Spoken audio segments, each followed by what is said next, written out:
ದಲಿತ ಮುಖಂಡರಾಗಿ ನಾವು ಒಂದು ಸರ್ ಇವತ್ತು ಯಾದಗಿರಿಯಲ್ಲಿ ಒಂದು ದುಃಖಕರ ವಾತಾವರಣ ಉಂಟಾಗಿದೆ. ಇವತ್ತು ದಲಿತರು ಇಲ್ಲಿ ಬದುಕಬೇಕು ಬದುಕಬಾರ್ದು ಅಂತಕ್ಕಂಥ ವಾತಾವರಣ ಇಲ್ಲಿ ಬದುಕಬೇಕಾಗ್ತದ. ಇವತ್ತು ಯಾದಗಿರಿಯಲ್ಲಿ ಪ್ರತಿಯೊಂದು ಡಿಪಾರ್ಟ್ಮೆಂಟ್ ಹೋಗ್ರಿ, ಪ್ರತಿಯೊಂದು ಇಲಾಖೆಗೆ ಹೋಗ್ರಿ, ದುಡ್ಡು ಇರ್ಲಾರ್ದೆ ಯಾರು ಆ ಪೋಸ್ಟಿಗೆ ತಗೊಂಡ್ಬರ್ಲಕ್ಕೆ ತಯಾರಿದಿಲ್ಲ ನಮ್ಮ ಶಾಸಕರು. ಇವ್ಲಿ ಏನಾಗ್ಬಿಟ್ಟದ ಯಾದಗಿರಿ ಒಳಗ ಶಾಸಕರು ಒಂದು ಕಿರಾಣ ಅಂಗಡಿ ಇಟ್ಕೊಂಡು ಕುಂತ್ ಬಿಟ್ಬಿಟ್ರಲ್ರಿ. ಇದಕ್ಕೆ ಲಂಚ ತಿಲ್ಲಕ್ ಒಂದು ಕಿರಾಣ ಅಂಗಡಿ ಇಟ್ಕೊಂಡು ಕುಂತ್ಬಿಟ್ಟಿದ್ದಾರೆ. ಇವತ್ತು ಯಾವುದೇ ಪೋಸ್ಟ್ ಹೋಗಿ 50 ಲಕ್ಷ ಕೊಡಿ 60 ಲಕ್ಷ ಕೊಡಿ ರೀ, ನಿಮ್ಗೆ 50 ಲಕ್ಷ 60 ಲಕ್ಷ ಕೊಟ್ಟು ಅವ ಡ್ಯೂಟಿ ಮಾಡ್ಬೇಕಾದ್ರೆ ಮತ್ತೆ ಅವ ಕಳ್ಳು ಮಾಡ್ಬೇಕಲ್ಲ, ಕಳ್ಳು ಮಾಡಿ ನಿಮ್ಗೆ ತಂದು ಹಾಕಿರ ಕೊಡ್ತಾನ. ಇಲ್ಲಂದ್ರ ಎಲ್ಲಿಂದ ತಂದು ಕೊಡಕ್ ಆಗ್ತದೆ ನಿಮ್ಗೆ? ಅದು 40 ಅಂತಂದ್ರೆ ದಲಿತರು ಯಾರು ಒಬ್ಬ ಬಡ ಕುಟುಂಬದಿಂದ ಬಂದದ್ದು. ಇವತ್ತು ಪರಶುರಾಮು ಕೂಲಿ ನಾಲಿ ಮಾಡಿದ ಸಲಿವಿಕೇಸಿ ನೋಡ್ರಿ ಸರ್, ಇಲ್ಲಿ ಕೇಳ್ರಿ, ನಾವು ಕೂಲಿ ನಾಲಿ ಮಾಡಿದ್ವಿ. ಇವತ್ತು ಏನು ನೌಕರಿ ಒಂದು ಶ್ರಮಪಟ್ಟ ಒಂದು ನೌಕರಿಯನ್ನು ತೆಗೆದುಕೊಂಡೆ ನಾವು ಅವ್ನಿಗೆ ನೆಮ್ಮದಿಯಾಗಿ ನೌಕರಿ ಮಾಡಲಿಕ್ಕೆ ಬಿಡಲಿಲ್ಲ. ಅಂದರೆ ಬಡವರು ಯಾರು ನೌಕರಿನೇ ಮಾಡಬಾರ್ದ, ದಲಿತರು ಯಾರು ನೌಕರಿನೇ ಮಾಡಬಾರ್ದ? ದುಡ್ಡು ಇದ್ದವರು ಅಷ್ಟೇ ನೌಕರಿ ಮಾಡಬೇಕಾ? 7-8 ತಿಂಗಳ ಮುಂಚೆ 25 ಲಕ್ಷ ಕೊಟ್ಟಂಥ ವ್ಯಕ್ತಿ ಮತ್ತೆ ಇನ್ನೊಂದ್ಸಲ 30 ಲಕ್ಷ ಕೊಡಿ 25 ಲಕ್ಷ ಕೊಡಂದ್ರೆ ಅವ್ರು ಎಲ್ಲಿ ತಂದು ಕೊಡಬೇಕಾಗ್ತದ? ರಕ್ಷಕಾದರೂ ಅವರು ದುಡ್ಡು ತಗೋಬೇಕಾದ್ರೆ ಭಕ್ಷಕರಾಗ್ಲಿಕ್ಕೆ ಆ ಕಾರಣಕ್ಕಾಗಿ ಇವತ್ತು ದಲಿತ ಸಮುದಾಯಗಳು ಯಾದಗಿರ್ತಕ್ಕಂಥ ಎಲ್ಲ ಸಂಘಟನೆ ಒಕ್ಕೂಟಗಳು ಇವತ್ತು ಇಡೀ ಇಲಾಖೆಗ ಈ ರಾಜ್ಯ ಸರ್ಕಾರಕ್ಕೆ ಏನಪ್ಪ ಅಂದ್ರೆ ತಿರುವು ಖಂಡಿಸ್ಲಿಕ್ಕದ. ರಾಜ್ಯದ ಗೃಹ ಸಚಿವರಾದಂಥ ನಮ್ಮ ಜಿ ಪರಮೇಶ್ವರ್ ಅವರು ಕೂಡ ನಮ್ಮವರಿದ್ದು ಕೂಡ ಇವತ್ತು ನಮ್ಗ ರಕ್ಷಣೆ ಕೊಡಕ್ ಆಗ್ಲಿಲ್ಲ. 20 ತಾಸಾದ್ರೂ ಕೂಡ ಇಲಾಖೆಗೆ ಒಬ್ಬ ಡಿಪಾರ್ಟ್ಮೆಂಟ್ ಬಂದೆ ರಾಜುಗೌಡ್ರೆ ಸಾಧಾರಣವಾಗಿ ಈಗ ಈ ಉಪಮುಖ್ಯಮಂತ್ರಿ ಮಾಡಿ ಇಂಥ ಕೆಲವು ಸಲಹೆಗಳು ಬರ್ತಾ ಇತ್ತು. ಅವ್ರು ಇಟ್ಕೊಂಡ್ಬರೋದೇನಂತಂದರೆ ನಾನು ST, ನಾನು SC, ನಾನು ಬೇಡ ಜಂಗಮ ಅಲ್ವಾ, ನಮ್ಮ ಜಾತಿಗೆ ಅನುಸಾರವಾಗಿ ಕೊಡಿ ಅಂತೇಳಿ. ಈಗ ಸಿದ್ದರಾಮಯ್ಯನವರನ್ನು ಅವರು ಅಹಿಂದ ನಾಯಕ ಅಂತ ಕರೆಯಲಾಗುತ್ತೆ, ದಲಿತ ನಾಯಕರು ಕೂಡ ಹೌದು, ಅದರಲ್ಲಿ ಎರಡು ಮಾತಿಲ್ಲ. ಹಾಗೆಯೇ ಇದೇ ಪರಮೇಶ್ವರವರು ಪದೇ ಹೇಳ್ತಾ ಇದ್ರು, ನಾವು ಇನ್ನೆಷ್ಟು ದಿವಸ ಈ ಥರ ಅವ್ರಿಗೆ ಯಾವುದಾದ್ರೂ ಕ್ರೆಡಿಟಲ್ಲಿ ಮುಖ್ಯಮಂತ್ರಿ ಪಟ್ಟ ಸಿಗೋದಿದ್ರು ಕೂಡ ದಲಿತ ಕ್ರೆಡಿಟಲ್ಲಿ ಸಿಗುವಂಥದ್ದು. ಹಾಗಿದ್ದ ಪಕ್ಷದಲ್ಲಿ ಅದೇ ಸರ್ಕಾರಗಳಿದ್ದಾಗ ಇವತ್ತು ಓರ್ವ ದಲಿತ PSI ದಲಿತ ಅಂತ ನಾನು ನಿಜವಾಗಿ ಬಳಸೋದಕ್ಕೆ ನನಗೆ ದುಃಖ ಆಗುತ್ತೆ, ಯಾಕಂದರೆ ನಾವು ಆ ಥರ ಬಳಸಬಾರ್ದಾಗಿತ್ತು. ಅಂದರೆ ಆ ಕಾರಣಕ್ಕೆ ನಾನು ಹೇಳ್ತಾ ಇಲ್ಲ. ಆ ಹೆಂಡತಿಯಾಗಿದ್ದವರು ಆ ರೀತಿ ನೇರ ಆರೋಪ ಮಾಡಿದಾಗ ಆ ಹೆಣ್ಣುಮಗಳ ಪರವಾಗಿ ನಾವು ನಿಲ್ಲಬೇಕಾಗತ್ತೆ. ಅದಕ್ಕಾಗಿ ನಾನು ಹೇಳ್ತಾ ಇದ್ದೀನಿ. ಹಾಗಿದ್ರೆ ಈ ಸಮುದಾಯದ ನಾಯಕರು ಅಂತ ಹೇಳ್ತಾರಲ್ಲ, ಸಮುದಾಯದ ನಾಯಕರು ಸಮುದಾಯಕ್ಕೆ ಮಾಡಿದ್ದಾದ್ರೂ ಏನು, ಇವರಿಂದ ಏನು ಲಾಭ ಆಗಿದೆ? ಇವತ್ತು ಅವರು ಪೊಲೀಸ್ ಅಧಿಕಾರಿ ಒಂದು ಒತ್ತಡದ ಕಾರಣಕ್ಕಾಗಿ ಅವರು ಶಾಸಕರಿಂದ, ಅದು ಕೂಡ ನಾವು ಸಂವಿಧಾನವನ್ನು ಎತ್ತಿ ಹಿಡಿಯುತ್ತೇವೆ ಅಂತ ಘಂಟಾಘೋಷವಾಗಿ ಹೇಳುವಂಥ ಕಾಂಗ್ರೆಸ್ ಶಾಸಕರಿಂದ ಇಂಥ ಒಂದು ಪ್ರತಿಕ್ರಿಯೆಯನ್ನು ನಿರೀಕ್ಷೆ ಮಾಡೋದಕ್ಕೆ ಸಾಧ್ಯ ಇದೆ ನಮಗೆ? ಇಲ್ಲ, ನಾವು ಕಳೆದ 1-2 ತಿಂಗಳು ಸಣ್ಣ ಉದಾಹರಣೆ ತಗೊಂಡ್ರೆ ವಾಲ್ಮೀಕಿ ನಿಗಮದ ಹಗರಣ ಅಷ್ಟು ದೊಡ್ಡದಾಯಿತು. ವಾಲ್ಮೀಕಿ ಜನಾಂಗದ ಹೆಸರು ಹೇಳ್ಕೊಂಡು ಕ್ಲೈಮ್ಸ್ ಮಾಡಿಕೊಂಡು 4 DCM ಬೇಕು 5 DCM ಬೇಕು ಅಂತ ಸಿಕ್ಕಿದ ಕಡೆಲ್ಲ ಹೇಳಿಕೆ ಕೊಡ್ತಿದ್ದಂಥ KN ರಾಜಣ್ಣವರಾಗಿರ್ಬೋದು, ಜಾರಕಿಹೊಳಿಯವರಾಗಿರ್ಬೋದು, ವಾಲ್ಮೀಕಿ ಹಗರಣದ ಬಗ್ಗೆ ಒಂದೇ ಒಂದು ಸಣ್ಣ ಸೊಲ್ಲೆತ್ತಲಿಲ್ಲ. ಇಡೀ ಸದನದಲ್ಲಿ ನಿಂತು ಸಿದ್ದರಾಮಯ್ಯರು ಇಡೀ ಜೀವನದಲ್ಲಿ ಆಗಿರೋವಂಥ ತಪ್ಪನ್ನು ಏಕಾಏಕಿ ನೇರವಾಗಿ ಒಪ್ಕೊಂಡಂಥ ಪ್ರಕರಣ. ಅಲ್ಲಿಂದ ಆಚೆಗೆ ನೋಡ್ರಿ, ಇವತ್ತು ಪೊಲೀಸಿಂಗ್ ಅಂದರೆ ಇದು ಸಾಮಾನ್ಯ ವಿಚಾರ ಅಲ್ಲ. ಪೊಲೀಸಿಂಗ್ ಅಂದರೆ ಈ ನಾಡಿನ ಜನಗಳನ್ನ ರಕ್ಷಣೆ ಮಾಡುವಂಥ ಒಂದು ವಿಚಾರ. ಒಬ್ಬ ಪೊಲೀಸ್ ಅಧಿಕಾರಿ ಅಂದರೆ ಅವ್ನು ಯಾವ ರೀತಿ ಇರಬೇಕು ಅನ್ನೋ ಒಂದು ಭಾವನೆ ಮಕ್ಕಳಲ್ಲಿ, ಒಂದು ಸಣ್ಣ ಮಕ್ಕಳನ್ನ ನಾವು ಮಾತಾಡಿಸ್ದಾಗ ಮಕ್ಕಳೇ ಹೇಳ್ತವೆ, ನೀನು ದೊಡ್ಡನಾದ್ಮೇಲೆ ಏನಾಯ್ತಪ್ಪ ಅಂದರೆ ನಾನು ಪೊಲೀಸ್ ಆಯ್ತೀನಿ ಅಂತಾರೆ. ಯಾಕೆ ಅಂದರೆ ಆ ಕಾಕಿ ಬಟ್ಟೆ ಕದರಿರುತ್ತೆ. ಆ ಕದರಿರೋವಂಥ ವ್ಯಕ್ತಿಗಳನ್ನ ನಾವು ಈ ರೀತಿ ಕಳ್ಕೊತಾ ಹೋದರೆ ಭ್ರಷ್ಟಾಚಾರ ಯಾರಾನು ಮಾಡಲಿ, ಆದರೆ ಅದು ಪರಿಣಾಮ ಬೀರೋದು ಯಾರ ಮೇಲೆ? ಈ ಸಮಾಜದ ಮೇಲೆ. ಈಗ ಹೇಳಿದ್ರು ಪಾಪ ಅವರು 30 ಲಕ್ಷ ಕೊಟ್ಟಿದ್ರು ಅಂತ.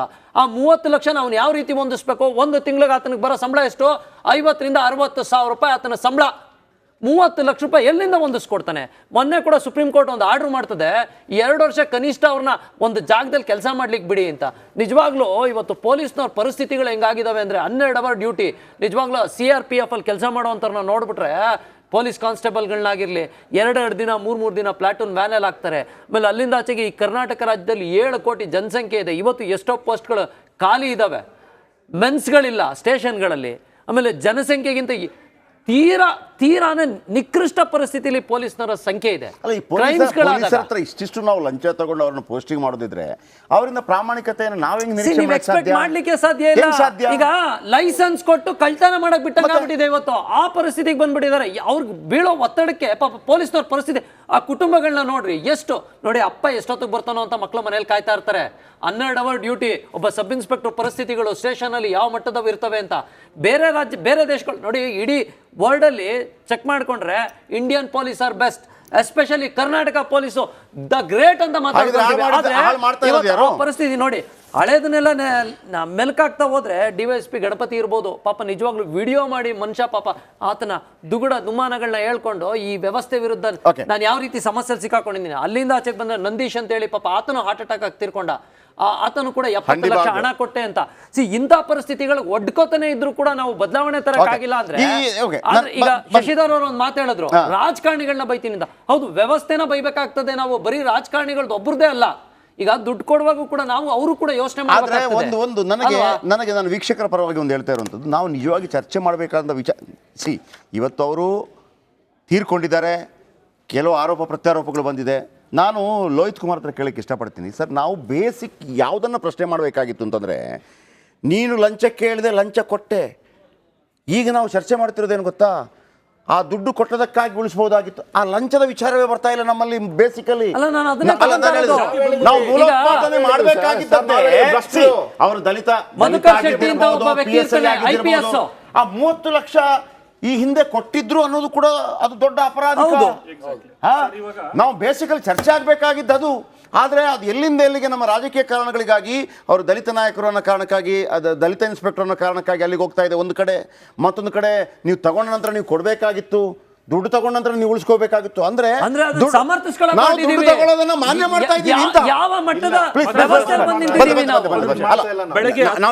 ನಿಮ್ಮನ್ನ ಹೇಳ್ತಾ ಇಲ್ಲ, ಓವರ್ ಆಗಿ ವ್ಯವಸ್ಥೆ ಒಪ್ಕೋತಾ ಇದೆ. ಬೆಳಗ್ಗೆ 10:00ವರೆಗೆ ಈ ಪ್ರಕರಣ ಬಂದ ತಕ್ಷಣ ಮೊದಲು ಆಮ್ ಆದ್ಮಿ ಪಕ್ಷ ಹೋಗಿ ಗೌರವರಿಗೆ ಲೆಟರ್ ಕೊಡ್ತಾರೆ.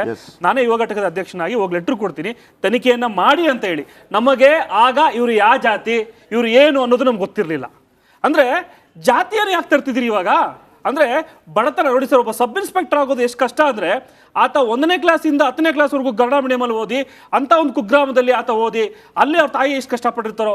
ಇಲ್ಲಿ 1-2 ಲಕ್ಷ ಅಪ್ಲಿಕೇಶನ್ಗಳಲ್ಲಿ 300 ಜನ ಅಪ್ಲಿಕೇಶನ್ ಹಾಕಿ ಪಾಸ್ ಆಗಿ ಬಂದಿರ್ತಾರೆ ಸರ್. 2 ಸ್ಟಾರ್ ಹಾಕೊಂಡು ಕೊನೆಗೆ ಇವ್ರಿಗೆ ಸೆಲ್ಯೂಟ್ ಹೊಡಿಬೇಕು, ವರ್ಗಾವಣೆಗೆ 30 ಲಕ್ಷ.